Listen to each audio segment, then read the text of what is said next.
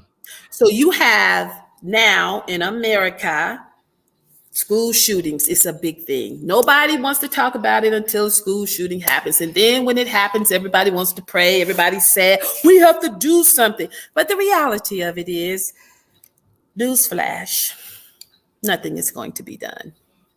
Yeah. Nothing is going to be done unless something happens in Washington. That's different because Yeah. we all understand NRA. We all understand lobbying. We all understand, even the same with Big Pharma. When we talk about health and wellness, we are going to have to take it upon ourselves to be extremely proactive and determined to correct the wrongs that we see, because all of these things that we see, they impact our community worse than anybody else's community. They just do. And So you're right. So when we talk about school safety, this is a very good connection to what's going on in Atlanta. We know that Atlanta Public Schools, for instance, implemented security systems in their schools, weapon detection systems that cost millions of dollars, and that can't be divorced from the millions of dollars being poured into the new training facility system that we're dubbing Cop City.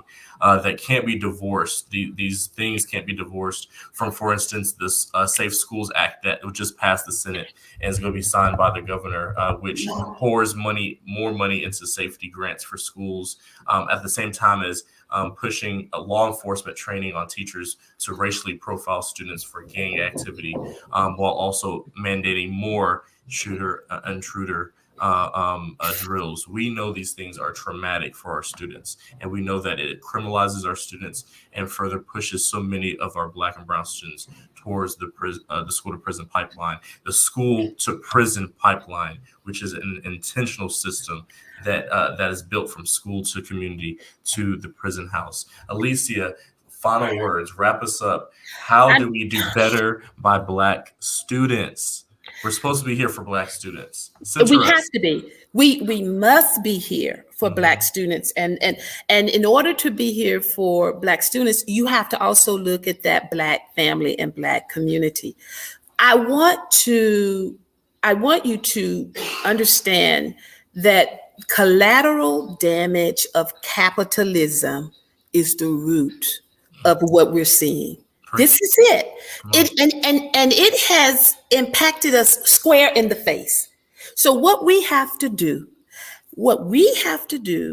as educators, as parents, as business owners, as just a human being who see that there is this massive problem. What can we do? What we have to do, and I go back all the time, we have to be courageous enough to have conversations and talk about problems. So here's the thing. I love Angela Davis. I love Angela Davis. You know why I see her behind you? Because she was courageous. She, the FBI trial, they were getting ready to keep her. She was going to be imprisoned for life because she spoke the truth. She was going to get the death penalty, y'all. She's all the depth. That's right. She spoke the truth, but she came in the courtroom, afro. She was the business and she was courageous. So what we have to do is we just have to tap into her courage and just do a small part. Let's not pretend like there's nothing we can do, that the problem is so big, there's nothing that we can do, because we can. We're being cowards when we do that. Let's not hide in our offices and just hide behind whatever we're given to do from whomever. And we know that this takes away, it chips away from that little Black girl or that little Black boy that's sitting in the classroom. Right.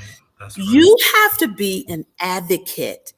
You have to be an advocate. You have to be courageous enough to be an advocate.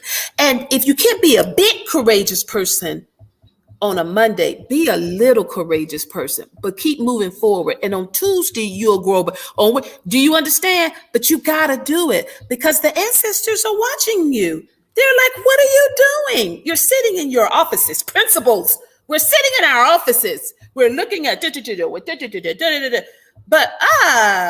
go sit and talk to Casey. Go sit and spend your time in classrooms. Go sit and talk to your teachers and ask them what they need. Be realistic, be realistic, and be loving and productive because the collateral damage is there. So what we have to do is we have to spit out joy and love and kindness, and we have to focus on social emotional learning for real, not For just do real. one little activity and say, okay, that's my your social emotional learning takes place the entire time because it comes from a place of love and concern. And so that's what I just kind of want to leave. I want to leave with us today that that has to be a way of life for principals, for teachers, buster, everybody, parents. But we're dealing with the schooling post-COVID piece, especially for our little Black children. The way of life forward is to be kind, have courage, and empower yourself and others to do the same. That's what I say, and we will make a difference. Thank you. And so we didn't give out homework as educators, but we will leave you with a reflection exercise and piece. This is your assignment, you all. You have to write. You have to pick up your pen or your pencil and your paper, and you have to do as our ancestors did and were prohibited from doing for so long, is you have to write down your thoughts, your freedom dreams, what you want to see from your community and your leaders, what you want to see from yourself, your plans for the future, things that you don't like and that you do like. Begin to write and watch how that turns into beautiful advocacy. Mm-hmm. That's the first step. Mm-hmm. That's one good first step Mm-hmm. you can take. Ashe, my people. Thank you so much for joining me Thank and you. my Namaste. friend. Thank you, Dr. Borishade, Thank for you. My joining us once pleasure. again. You all know we're going to bring her back eventually. Thank you so much for joining My us. pleasure. Thank Y'all, you. we Thank got some you. special announcements, a special guest coming up. Please watch us soon, coming later this month and next month as we honor Black scholars and Black elders. Thank you for another night, y'all. Follow us at Hello Liberation for all your updates on liberation learning. And that way, see you next time. Peace.